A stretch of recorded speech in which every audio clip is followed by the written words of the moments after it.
If you have a blank wall, like you don't think about it. You walk past it, but when you add artwork to it, it allows walls to become alive.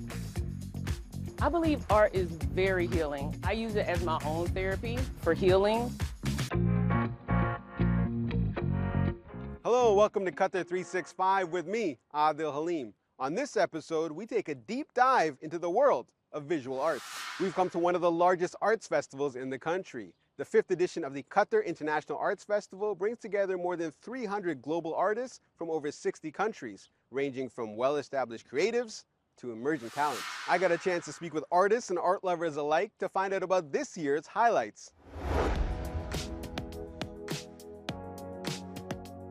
These buttons are made from the stones and parts of glass that were also for so long in the water, so they are not sharp anymore. You can touch it, they are not sharp. You found it like on the beach? Yes, I found it on the beach. Someone's waste is my treasure. Irina Tosheva then turns that treasure into sustainable fashion. The Macedonian designer believes the fashion industry can help create a better world if people buy fewer clothes. Instead, she prefers sustainable pieces which last longer and are made with natural fabrics and better quality materials. Sustainability for me personally means when you're from the beginning, you're thinking of the end. So you consider the fabrics that you're using, the whole story from the beginning to be practical. If we are talking about clothes, your client can use it regularly, can wash it easily, to not pollute the environment, and in the end, to not put it in the bin just to find it some new life. Irina is displaying her sustainable clothing for the very first time outside of Macedonia at the Qatar International Arts Festival. She's one of the first fashion designers to showcase a collection in the Fest's 5-year history, which has predominantly been a forum for visual artists. With the theme of environment and sustainability, Expo 2023 Doha was the ideal venue for this year's arts festival. Qatar always gives a platform to worldwide artists, and this year we have around 302 artists from 63 countries and around 475 artworks. So this year when they came to know that Expo is starting from October, so we thought that we have the same theme. So let's collaborate with the Expo and let's do this festival here. The festival's founder says with the participation of 12 global galleries, the Arts Festival provides a professional platform for artists to exchange ideas and experiences.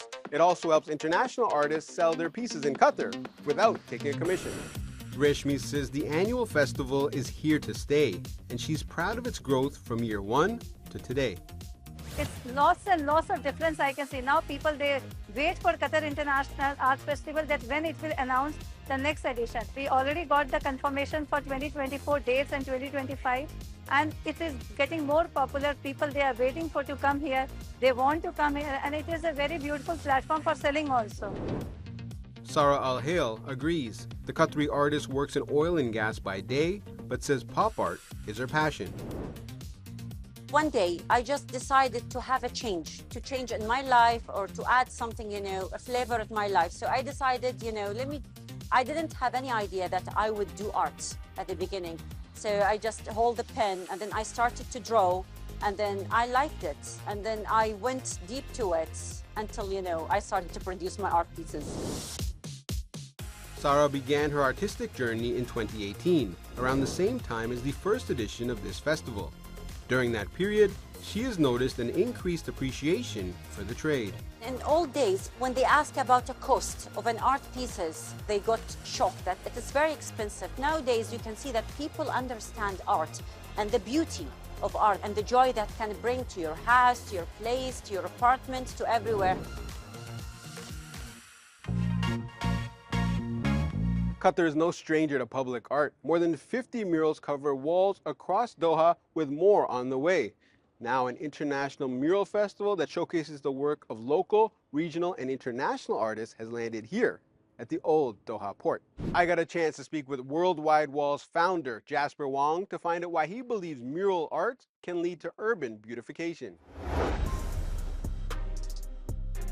Why does public art breathe new life into urban spaces? I think what it does is it allows walls to become alive.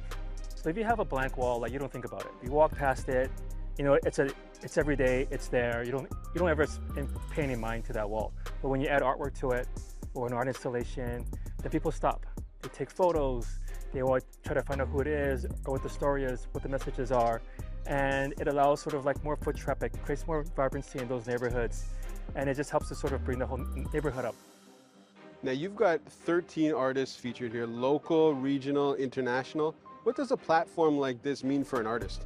Well, it allows artists to sort of share their work, share their cultural stories, or share it in a place where people aren't familiar with their work as well. It also helps them to connect with these local communities, connect with other artists, both locally and visiting, and help to sort of bring up everyone. Now, art can be very subjective, right? So, especially when you talk about something like graffiti, there's proponents and then there's, critics. Is that the same in mural art? Yeah, absolutely, absolutely. Like, there's people that love it, people that hate it. Like when I first started doing the project years ago, people felt that I was destroying the neighborhood. There was actually even this anti-Jasper group of seniors. Like it wasn't like anti-graffiti or anti-street or anti-murals. It was like anti-me personally. And they would walk around the neighborhood trying to find me, just so that they could berate me. That must be kind of scary with an angry mob of seniors coming in. Exactly, always, right? So then, there's always that. There's people that like dislike what we're doing, but what we've seen is the complete opposite. And what we've seen is that what it does is, as I said earlier, like it makes neighborhoods feel alive. It creates foot traffic. With that, it makes areas safer. If there's more people around, it becomes safer. It feels safer because it feels more vibrant, there's more color. As there's more people around, they're discovering local shops, local restaurants, and they're partaking in those. And it helps to boost these sort of local economies. And then more people want to build businesses and do stuff out there too. So it helps to like sort of, raise up a community and raise up a neighborhood rather than sort of take it down. Could you have ever imagined when you started and you're being shooed out of areas to now being welcomed into public spaces? I mean, would have never imagined, like to be here in Doha, like it's beyond my wildest dreams. And we've done it in over 25 cities. So I've traveled to all over Japan, to Korea, and we've even done projects in Kathmandu, in Rotterdam, in Sweden. Like we've done it like all over the globe.